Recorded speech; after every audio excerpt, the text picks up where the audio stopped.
Welcome to Fidei, where history, faith, and storytelling collide to uncover the lives of Christian historical figures and the events that shaped the Church through the ages.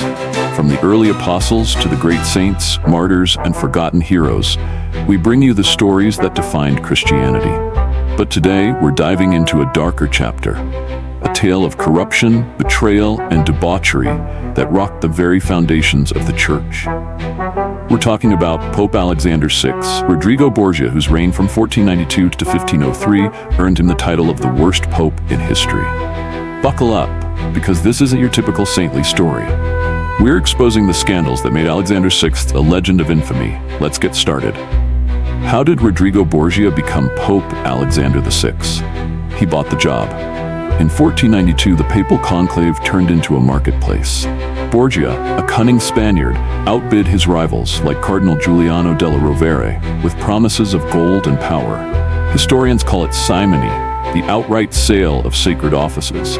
Borgia called it strategy. He handed out church positions like party favors to secure votes, and by August 11, 1492, he was pope. But that was just the beginning of the chaos he'd unleash. Alexander VI didn't just lead the church, he turned it into the Borgia family empire. Nepotism was his game, and he played it shamelessly. He had at least 6 illegitimate children. Yes, you heard that right. And he wasn't shy about putting them front and center. His son Cesare was made a cardinal at just 18, only to later abandon the cloth to become a ruthless warlord, conquering chunks of Italy.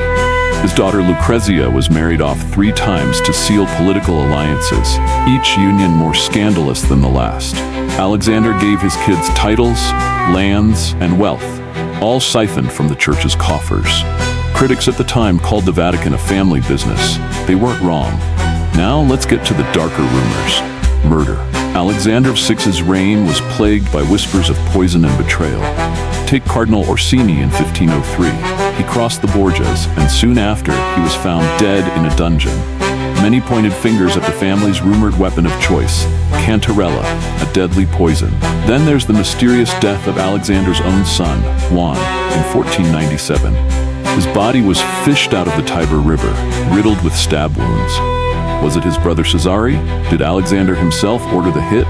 No one knows for sure, but the body count around the Borgias kept climbing, and the Pope's hands were far from clean. But here's the scandal that'll make your jaw drop. The banquet of chestnuts. On October 30th, 1501, Alexander VI hosted a party in the Vatican that would go down in infamy. Picture this. The Vicar of Christ, surrounded by 50 courtesans, prostitutes, dancing naked for his guests. According to Johannes Burchard, the Pope's own master of ceremonies, chestnuts were scattered on the floor, and the women crawled around, picking them up with their, well, let's just say their talents.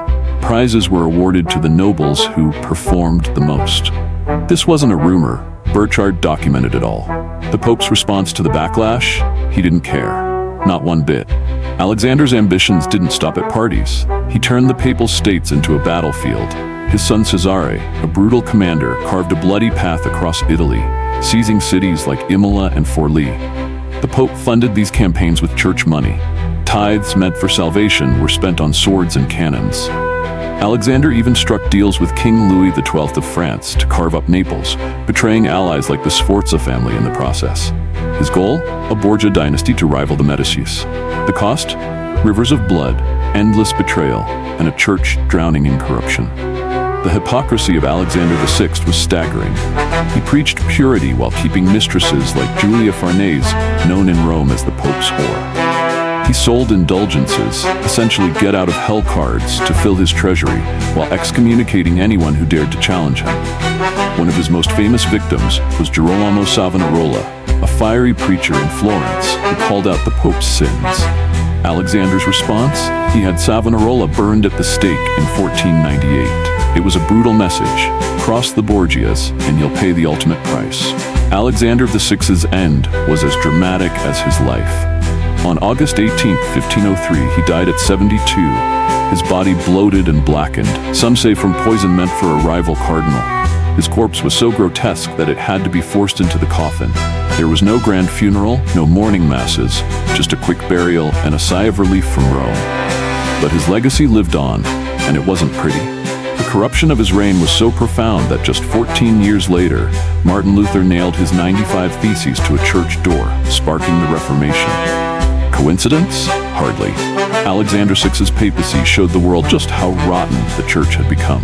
That's the unfiltered truth of Pope Alexander VI's reign, a legacy of bribery, illegitimate children, wild banquets, and bloodshed that left an indelible mark on the church. Here at Fidei, where history, faith, and storytelling come together, we'll keep bringing you the stories of Christian historical figures, saints, martyrs, and even the infamous ones like Alexander VI that shaped the course of Christianity. So what do you think? Was he truly the worst pope in history? Drop your thoughts in the comments below. Hit that like button if this dive into the dark side of the Vatican shocked you, and don't forget to subscribe for more gripping tales from church history. Until next time, keep exploring the stories that shaped our faith.